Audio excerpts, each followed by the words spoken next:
Ladies and gentlemen, welcome to another beautiful podcast conversation. It's just me and Flash today, and we are going to be talking about if Africa was all that powerful, why was it so easy for the European to take over?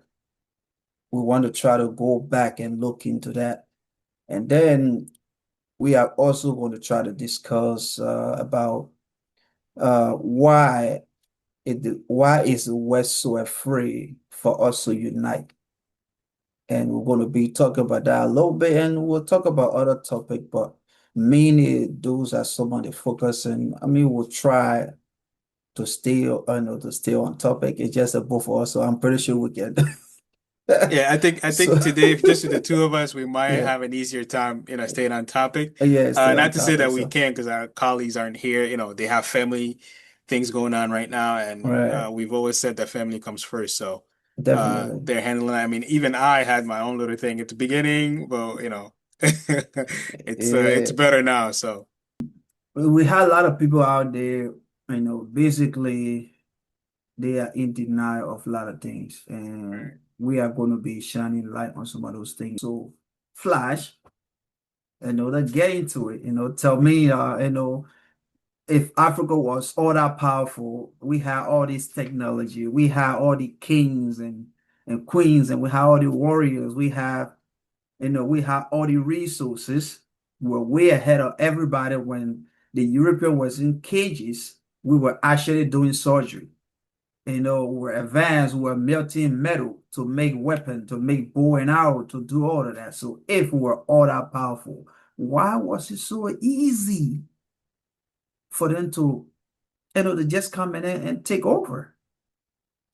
And it's something that I mentioned last week, right? Mhm. We, again, I don't want people to think that Africans didn't fight each other. Right. We're humans, Right. okay? We're human, People man. Come people will on. always fight. They will fight among each other. Um, but one of the things that, our kindness doesn't go away just because we fight each other, Right. and Sometimes we someone, get misunderstanding. yeah, exactly. There's going to be misunderstanding. There's going to be, Yeah. fight over a certain thing, whether it's a resource or whatever it may be. Not to say that that's exactly what happened, but Right. this is just new human nature that sometimes we will fight. Right. But generally speaking, our nature, we are a welcoming people. Right. Definitely. Um, and I think, what I'm actually leading to is similar to what happened to the Native American.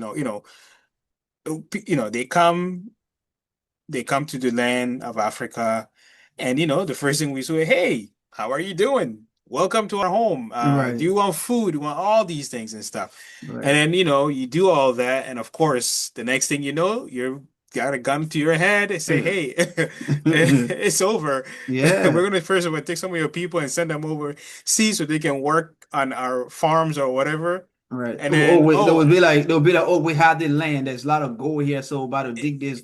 Because usually the Native American, wherever they settle, there was always resources there.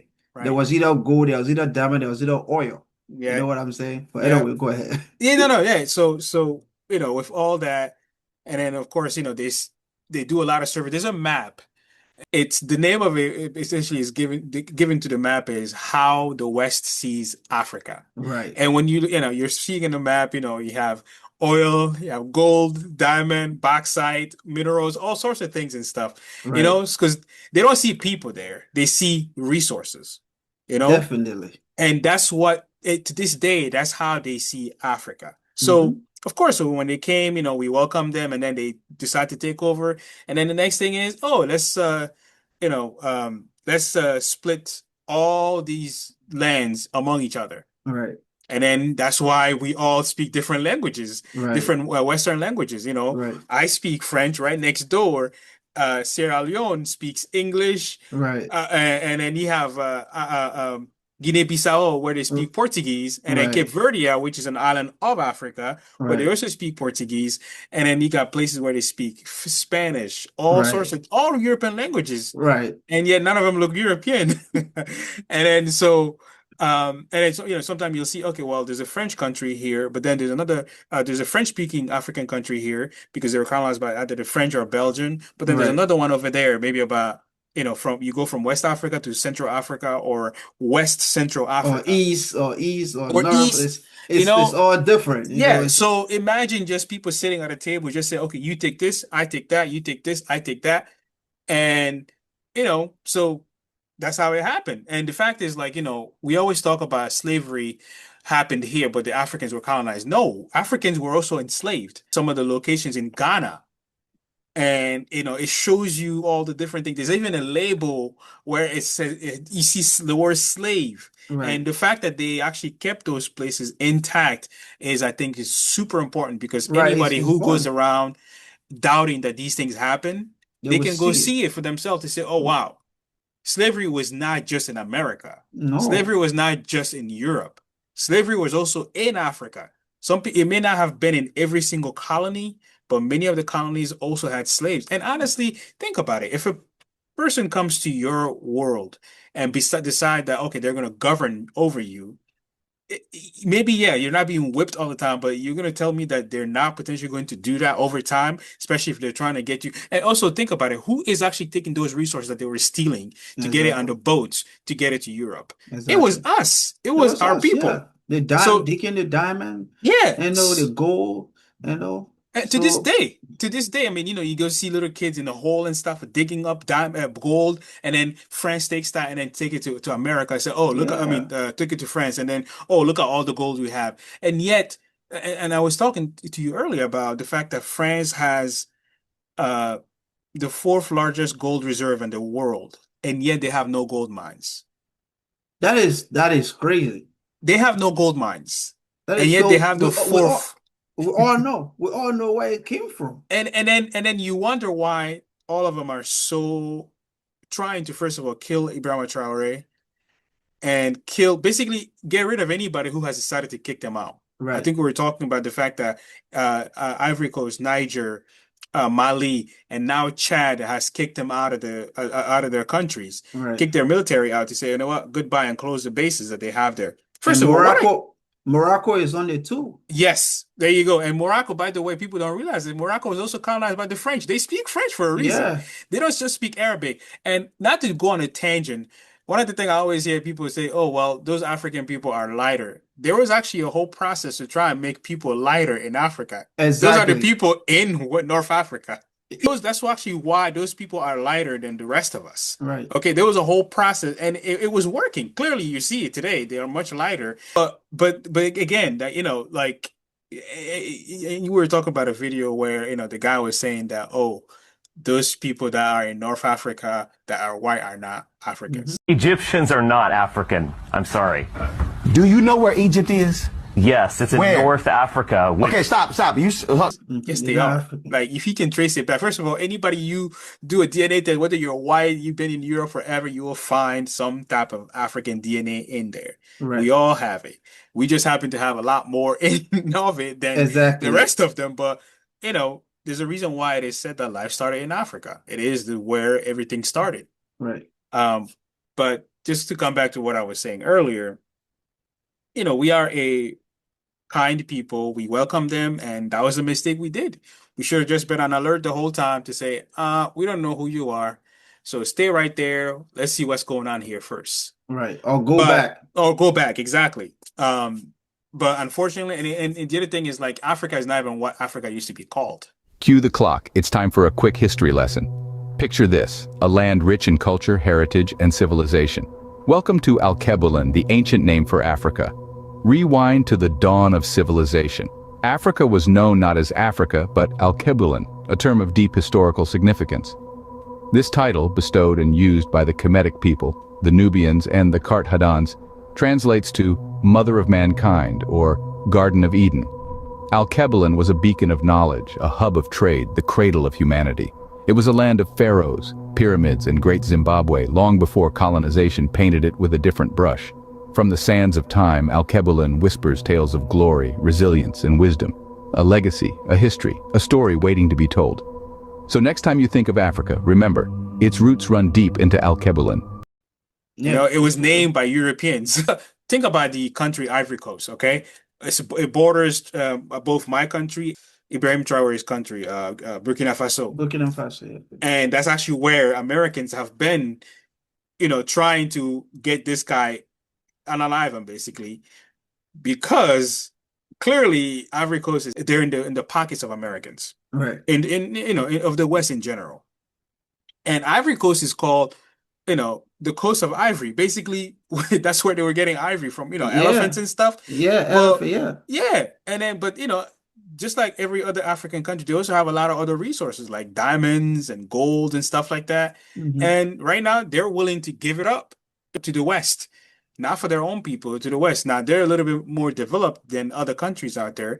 Maybe that's why it's easier for them to overlook the fact that their resources are being taken by the West. But you know, but many the other countries out there, frankly, like, I think I mentioned last week that even us, we have someone who did a coup and Mamade Doumbouya, and this is a photo of him.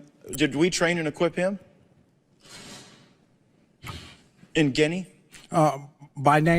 took out the last president that I mentioned, where was actually under the control of the French. Right. But I actually don't think that he's the best choice. I think he's not. I wish he was like Ibrahim Traore, because he's been there for a while, and yeah, some things are changing, but other things are getting worse and stuff. So I wish he was like that. And I I'm think they, hoping that he gets influenced by what Ibrahim is doing so that they can actually start making changes. But at this point, yes, he's doing some work and it's, things are getting a little better. But when I just see how accelerated the process that Ibrahim Traore implemented is moving, I wish now that my native country was the same way. right. So, but sorry, go ahead. Yeah, my is not like that, man. They do is just too old. I mean, no disrespect to him, but I feel like this DNA, this generation, we shouldn't have, especially the way things are, we shouldn't have an old person trying to lead. The old person should be the one that'll be giving advice. And they should be the one that would get wisdom from those, because they have see government rise and fall. They have seen all of that. So there's one or two things to know, that when they are sitting watching, like coaching, it's almost like this. When you are in the game, there's a lot of things that you don't see. When you are sitting outside, you'll be able to see everything, and you'll be able to give her a pointer. Oh, don't do that. Don't do this one. Oh, do this one this way. I remember this and so person did it this way, and this is what happened. The young people had the energy to actually be able to fight. Older person, if they don't get a good sleep, you see a lot of the parliament. I've seen it. Yeah, like this, they literally sleeping. They go to the UN assembly to give a speech. While the French is giving speech, they are sitting in the chair, they're sleeping. How are you going to hear what you went there for? If you're talking about a young person, they're going to be shocked because they know what they're talking about is going to affect them. You have someone who is 70 years old, who is pushing to 80, too old. They already done all that fight in the past. So we had these leaders who are not pushing to do any development. Liberia is dark. We don't have 24/7 electricity. All the roads are not even built, and the country is very small. We got a lot of resources. We don't have price control. So you see these leaders, they will not be able to push harder than Abraham do. You see, Abraham he's ready to go. All the attempts on his life, when he giving the speech, he had smirk on his face. And he stayed, like he walk with his head up, his shoulder up, because he know what he fight. We need a leader like that. It reminds me, people, we always talk about people who are patriotic in this country. It's like, I'm not sure. I'm sure some of them definitely are, and some of them obviously misconstrued the true meaning of patriotism.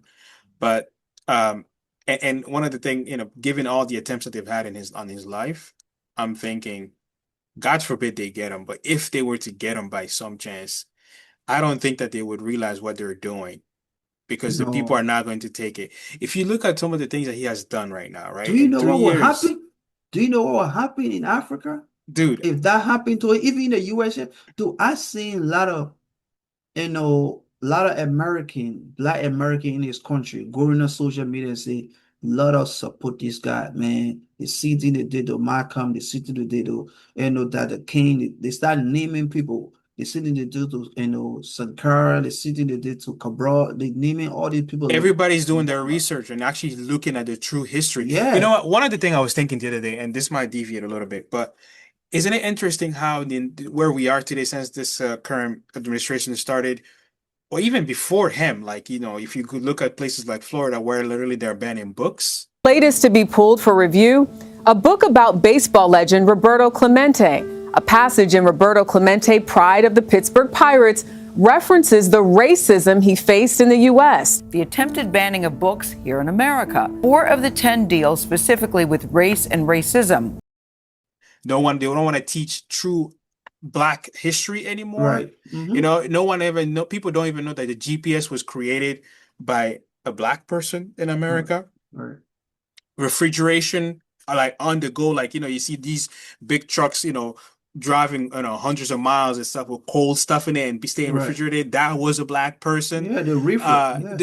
So it's amazing how they don't want people learning that. And it goes back to some of the things that we talked about, where people don't realize that the way of being civilized was actually taught to Europeans by Africans, Yeah, of course. by the Moors, Yeah. no one wants to talk about that. Right. And even back in the days, like when we were in contact with, like, places like Egypt and sorry, not Egypt, but Greek and those places, Right. there was not much of a racism Right. at that Like time. the Roman Yeah, the Empire. Romans dude, there was a Black Roman emperor. Lucius Septimius Severus. Severus was one of the rulers of the Roman Empire, which from its inception in 753 BC to its collapse in 476 AD was ruled by a number. When you think about all those things, and one girl that I was watching, she said, you know what? One of the things is, I think she's from South Africa. She was a white girl. She said the reason why all those stories are hidden was a way of suppression, and it makes perfect sense. Right. Black people cannot know how much of an impact they had on history, because if they know that, then they realize that, wait a minute, we are more than what these people, obviously they already know that, but having another proof that shows that, wow, a lot of the stuff that's happening in the world right now, dude, we taught sanitation to the Europeans. Of course. Soap, and they have the nerve to call us dirty. But here's the thing, though. Here's the thing. When they paid visit, when they came, that was way back before even they started, before the 1400, before they started like the Atlantic slave trade. When they came to visit, what they did was they came to visit to observe. When they saw how civilized we were, when they saw that we had an actual toilet. Here you call it commode, actual toilet that you can flush. Where back in Europe they have like a little thing with a hole in it where you can sit over and you drop your little thing and it'll go poop. So they were intimidated. Like they were all scared out there. Like That's these funny. people are way advanced, and we were doing surgery. Like somebody were even asking, what do you do with these tools? And whoever are using it had to explain to them what they do with it. So those people, those was the important people when they attack those kingdoms, those settlements. Those were the people that they actually captured and then take them back so they can teach them, those things, like the scientists, the mathematician, and the doctor, those that teach them medicine. They took them from here and take them. And because we were being nice, we invited them. So they observe everything. And we gave them a parting gift when they were leaving. Whatever they left, the gold and the diamond that we gave them to leave with, they went to Europe. The person that left, they went to Europe. They became the richest person there. And the first thing they did, they didn't tell them that we give it to them. They said they took it. So they start mobilizing army full, like military, because they had a gun now, like gunpowder and all of that. So they came. And which, by the way, was created by the Chinese. Gunpowder. Yeah, created by the Chinese. And we didn't have bow and arrow and spear. We didn't have, even though we're well armed, but like we could sew gold in our clothes, in our linen, like. So when they saw all of that, they got intimidated. They said, man, these people had much wealth. If we allow them to come together there'll be a problem for us. Because remember, coming together now in the modern world where we have access to technology as well, it becomes a lot harder. Because think about it. Right now, you have about 4 countries, right, that have revolted, and it's becoming more and more. Once you get to 10 countries, now you have to try and kill 10 leaders. You get to 15, That's you got to try to kill impossible. 15 leaders. That's First of all, let's say impossible. by some miracle you are able to kill all of them. People are paying attention. Okay, Don't it's not just like you, go. they can't Don't just just go back. yeah, I'm not well, cutting you out. Don't just go when that happened. You that did it. Don't go back in Africa at all. Because anything you have in Africa is going to be burned down. The moment you land there, they're going to kill you. I'm just saying. but this is the thing that they don't realize about us. Like, yeah, we are peaceful, but when a push comes to shove, you know, unfortunately, it didn't happen that way. But now, today, especially the fact that People are young people are angry. awakened, young people, and I forget the leaders that we're talking about that are too old and stuff like that. And again, I'm going to say, okay, I don't think that certain people at a certain age should be leading, you know, as much as, you know, and I think this is going to go, you know, unnoticed by many people, but Joe Biden, with a lot of the stuff that he did that I disagree with, he did a lot of things that would have been good for the economy. Now, mind you, the current guy is destroying that slowly, Right. but you know, he was too old. Okay, he was Right. too old. And then the current guy, yeah, he's younger than Joe, but he's also too old. Right. All right. Now, I'm not saying that a person, when they reach a certain age, they cannot do anything and they shouldn't be in power. No. If you look at someone like Bernie, for example, again, not to deviate, but I'm just trying to make a point. Right. Bernie, he was in an interview recently. The guy feels like he hasn't changed for the last 10 years I've been watching him. Okay? He's talking, he's clear-minded, everything. Now that I would not mind. I just want someone that can sit there, focus, be And engaging, and not say someone who is stupid sharp. things. Yes. Exactly. Not say stupid things. And everybody looking at us, what are you talking about? Like the current guy is literally recently was saying in an interview where I think it was, if I'm trying to remember exactly, but like the heart is the needs the kidney and something like that. Like, and then you could see people behind him saying, wait, what is he saying? What is he talking about?